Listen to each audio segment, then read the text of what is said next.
جی انشاءاللہ حکومت اپنی مدت مکمل کرے گی اگست تک، اور اگلے سال اکتوبر میں نئے الیکشن ہوں گے۔ یہ آئینی تقاضا بھی ہے، اور اس کے ساتھ ساتھ جو نئی مردم شماری ہو رہی ہے اس کا بھی تقاضا ہے، چونکہ تمام جماعتوں کا یہ مطالبہ ہے کہ اگلے الیکشن نئی مردم شماری کے تحت ہونے چاہیے۔ تو مردم شماری بھی فروری میں مکمل ہوگی، تو اس کے بعد پھر نئی حلقہ بندی ہوگی، اور پھر پورا ایک نیا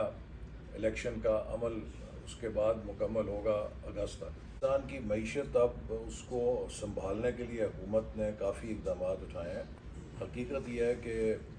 جو ہمیں معیشت ورثے میں ملی تھی، اتنے برے حالات پاکستان کی 75 سال کی تاریخ میں کبھی نہیں ہوئے، جس کی ایک مثال یہ ہے کہ 1 اپریل کو وزارت خزانہ نے ترقیاتی بجٹ کے لیے آخری سرمائی کی ریلیز روک دی، اور پاکستان کی تاریخ میں پہلی دفعہ ہوا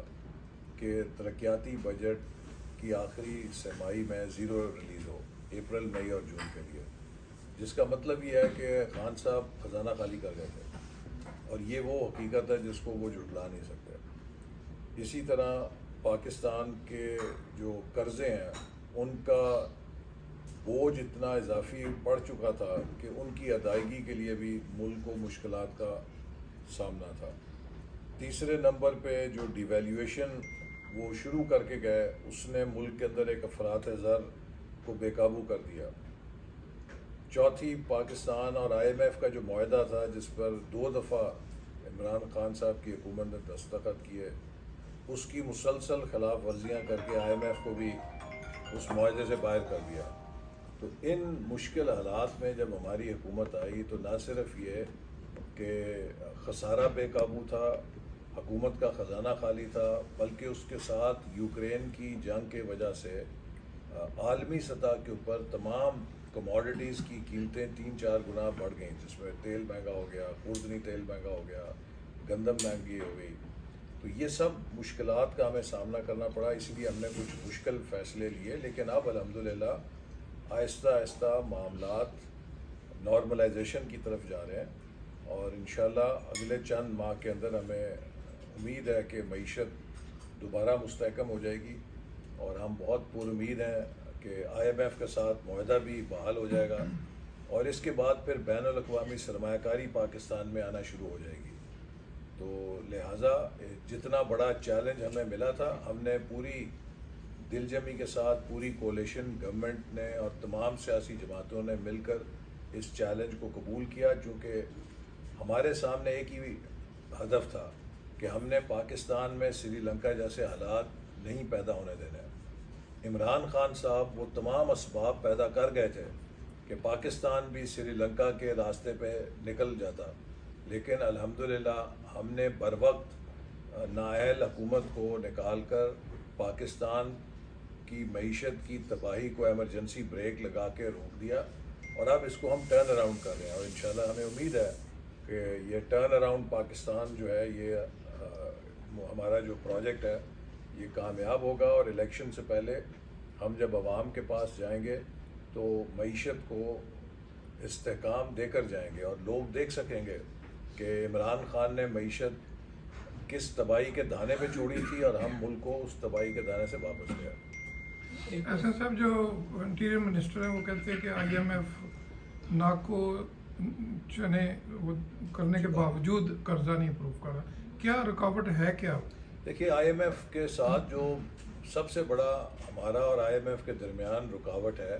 وہ ٹرسٹ ڈیفیسٹ ہے۔ عمران حکومت نے آئی ایم ایف سے اتنے وعدے کیے اور اتنے وعدے توڑے کہ وہ پاکستان کے ساتھ ان کا جو رشتہ ہے وہ ایک بہت شدید ٹرسٹ ڈیفیسٹ پہ مبنی ہے، تو اس لیے اب وہ پیشگی شرائط عائد کر رہے ہیں، لیکن حکومت جو مشکل ترین فیصلے تھے وہ کر چکی ہے، اور میں ذاتی طور پہ سمجھتا ہوں کہ اب آئی ایم ایف جو ہے وہ بے جا اس چیز کو طول دے رہی ہے، اور وہ بھی پاکستان سے آخری بھی شرط نکلوانا چاہتی ہے، جس سے کہ ہمارے لیے مزید مشکلات بن سکتی ہیں، لیکن میں پر امید ہوں کہ جتنا ہم نے سخت فیصلے کیے ہیں اور سبسڈی جو تیل کی وہ ختم کی. اس کے بعد اب IMF کے ساتھ جو معاہدہ ہے وہ بحال ہو جائے گا اور اس سے نارملائزیشن ہو جائے گی. لیکن آخری شرط کیا ہے ان کی؟ IMF کی پاکستان سے سخت ترین شرائط اور رویہ اس بات کا بھی ثبوت ہے کہ عمران خان صاحب جو سازش تھیوری بیان فرماتے ہیں وہ جھوٹ کا پلندہ ہے. کیونکہ اگر IMF سے پاکستان ان مشکلات کا سامنا کر رہا ہے تو اس کا مطلب یہ ہے کہ کسی قسم کی پاکستان کے لیے اس حکومت کو عالمی سطح پہ رعایت حاصل نہیں ہے. عمران صاحب کی تھیوری کے مطابق تو ہمیں IMF کو تشتری پر رکھ کے معاہدہ پیش کرنا چاہیے تھا، لیکن اس کے برخلاف IMF پاکستان سے سخت ترین شرائط منوا رہی ہے، جو کہ عمران خان صاحب کی سازش تھیوری کی جو حقیقت ہے وہ بیان کرنے کے لیے کافی ہے. نواز شریف صاحب جو ہیں ان کی اب طبیعت کیسی ہے اور کوئی امکان ہے کہ وہ پاکستان واپس جائیں گے؟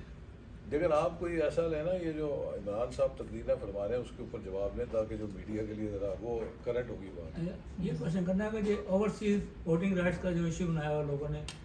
آپ کی حکومت یا کولیشن اوورسیز کی ریپرزنٹیشن کی کیا کرے گا؟ جی دیکھیے، ہم اوورسیز کی ووٹنگ رائٹس تو انہیں حاصل ہیں، البتہ جو اس پر مختلف رائے ہیں وہ یہ ہیں کہ وہ ووٹ کیسے کاسٹ کریں. ابھی تک دنیا میں انٹرنیٹ بیسڈ ووٹنگ کا کوئی سیکیور طریقہ یا نمونہ سامنے نہیں آیا، کیونکہ جب آپ انٹرنیٹ بیسڈ ووٹنگ رکھتے ہیں تو وہ ہیک ہو سکتی ہے اور کوئی فارن ایجنسی اس کے ذریعے آپ کے الیکشن کو متنازع کر سکتی ہے. اور پاکستان میں متنازع الیکشن کے جو پچھلے تنازعات ہیں ان کے پیش نظر ضروری ہے کہ ہم کوئی ایسا کام نہ کریں جس سے اگلا الیکشن کسی بھی لحاظ سے متنازع ہو سکے. اس کے متبادل ہماری تجویز یہ ہے کہ اوورسیز پاکستانیز کے لیے قومی اسمبلی میں پارلیمنٹ میں نشستیں مختص کی جائیں اور ان کی علاقہ وائز نارتھ امریکہ، یورپ، مڈل ایسٹ سے ان کے نمائندوں کو اسمبلی کے اندر نمائندگی دی جائے تاکہ وہ ان کی وہاں پر آواز بن سکیں، ان کی وہ نمائندگی کر سکیں. البتہ ہندوستان بھی جو اتنا ہم سے زیادہ ڈیولپڈ ڈیموکریسی ہے وہ بھی ابھی اس تلاش میں ہے کہ ہم کیسے کوئی سیکیور طریقہ نکالیں کہ جس سے اوورسیز انڈین پاپولیشن جو ہے وہ بھی ووٹ دینے کا حق حاصل کر سکے. تو اس لیے عمران خان صاحب سے یا ان کی پارٹی سے جب بھی یہ سوال کیا جاتا ہے کہ آپ اوورسیز ووٹنگ کی بات کرتے ہیں تو آپ کے پاس قابل عمل حل کیا ہے اس کا ان کے پاس کوئی جواب نہیں ہوتا. وہ اس کو ایک سیاسی نعرہ بنا کے اوورسیز پاکستانی اس کو صرف فنڈ ریزنگ کے لیے بھڑکاتے ہیں اور استعمال کرتے ہیں، لیکن ان کے پاس بھی کوئی قابل عمل سیکیور طریقہ اور متبادل تجویز نہیں ہے کہ جس سے وہ ووٹ ڈلوا سکیں گے. وہ یہ کہتے ہیں جی الیکشن کمیشن کا کام ہے، وہ یہ کام کرے، ہم نے تو ایک قانون بنا دیا، اب الیکشن کمیشن جانے اور وہ کوئی رستہ نکالے. تو یہ میرا خیال ہے کوئی سنجیدہ بات نہیں ہے، جس سے صاف ظاہر ہوتا ہے کہ وہ صرف اوورسیز کو ایکسپلائٹ کر رہے ہیں چونکہ وہ اوورسیز سے پیسے اکٹھے کرنا چاہتا ہے. Sir, what is your government's vision about the future of Pak-US relations? I think Pakistan کے 4 اسٹریٹجک پارٹنرز ہیں. اگر پاکستان نے خود مختار ملک بننا ہے، پاکستان نے ایک مضبوط ملک بننا ہے تو اس کی بنیادی شرط مضبوط معیشت ہے. اور آج کی گلوبل اکانومی میں کوئی ملک مضبوط معیشت نہیں بنتا جب تک کہ وہ گلوبل اکانومی کے ساتھ انٹیگریٹ نہ ہو. ایکسٹرنل فرنٹ پہ پاکستان کے 4 اسٹریٹجک پارٹنرز ہیں جن کے ساتھ ہمیں خوشگوار تعلقات، مضبوط تعلقات کی ضرورت ہے. سب سے پہلے چائنا ہے جو سی پیک میں ہمارا پارٹنر ہے. دوسرے نمبر پہ یورپین یونین ہے جس نے GSP پلس ہمیں دیا ہے، جس سے ہمیں ٹیکسٹائل کی ایکسپورٹس میں مدد ملتی ہے. تیسرے نمبر پہ یونائٹڈ اسٹیٹس ہے جو ہمارے ٹیکسٹائل پروڈکٹس کی بڑی منڈی ہے اور ہمیں امریکہ کی یونیورسٹیوں تک اپنے طالب علموں کو ایکسیس بھی دینی ہے، چونکہ دنیا کا ہر وہ ملک جس نے پچھلے 50 سالوں میں ترقی کی ہے اس نے اپنی ہیومن ریسورس US یونیورسٹی سے ٹرین کی ہے. تو we need more access to US universities. امریکہ سے ہمیں ٹیکنالوجی چاہیے، انویسٹمنٹ چاہیے، مارکیٹ ایکسیس چاہیے. تو لہٰذا امریکہ بھی ایک ہمارا اسٹریٹجک